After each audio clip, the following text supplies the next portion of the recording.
ഇനി മലയാറ്റൂരിൽ കിണറ്റിൽ വീണ കുട്ടിയാന രക്ഷപ്പെട്ട കാര്യം പ്രേക്ഷകർ അറിഞ്ഞല്ലോ. ഈ കുട്ടിയാനെ അമ്മ രക്ഷിക്കുന്നതിൻ്റെ ദൃശ്യങ്ങൾ പുറത്തു വന്നു. അമ്മയാനെയാണ് കുട്ടിയാനെ രക്ഷപ്പെടുത്തി കിണറ്റിൽ നിന്ന് വലിച്ചു കയറ്റി കാട്ടിലേക്ക് കൊണ്ടുപോയത്.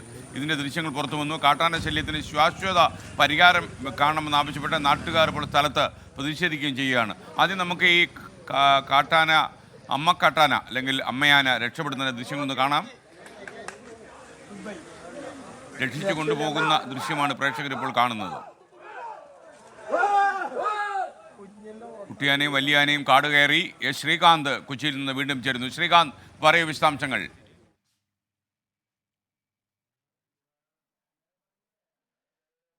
എസ്കേന് പുലർച്ചയോടുകൂടിയാണ് കുട്ടിയാന കിണറ്റിലേക്ക് വീണത്. അതിനുശേഷം കാട്ടാനക്കൂട്ടം ആ സ്ഥലത്ത് തന്നെ നിലയുറപ്പിച്ചിരുന്നു. വനം വകുപ്പിനും നാട്ടുകാർക്കും അധികം പണിപ്പെടേണ്ടി വന്നില്ല. കാരണം കാട്ടാനക്കൂട്ടം തന്നെ അതിനുവേണ്ട ഇതിനെ രക്ഷിക്കുന്നതിന് വേണ്ടിയുള്ള ശ്രമം നടത്തി.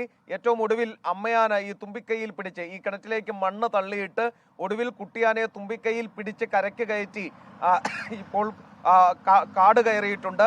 ഈ കാട്ടാനക്കൂട്ടം അടക്കം ഇതിനൊപ്പം ഈ കുട്ടിയാനയ്ക്കും അമ്മയാനയ്ക്കും ഒപ്പം കാട് കയറുകയും ചെയ്തിട്ടുണ്ട്. പക്ഷേ സ്ഥലത്തിപ്പോൾ പ്രതിഷേധം ശക്തമായി തുടരുകയാണ്.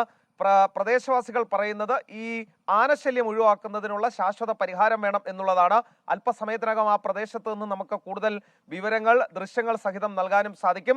ഈ പ്രദേശമാകെ തന്നെ കാട്ടാന ഭീതിയിൽ നിലനിൽക്കുന്ന ഒരു പ്രദേശം കൂടിയാണ്. അതിനാലാണ് ഈ പ്രതിഷേധം ഇപ്പോൾ ആരംഭിച്ചിട്ടുള്ളത്. SKN. Thank you Srikanth.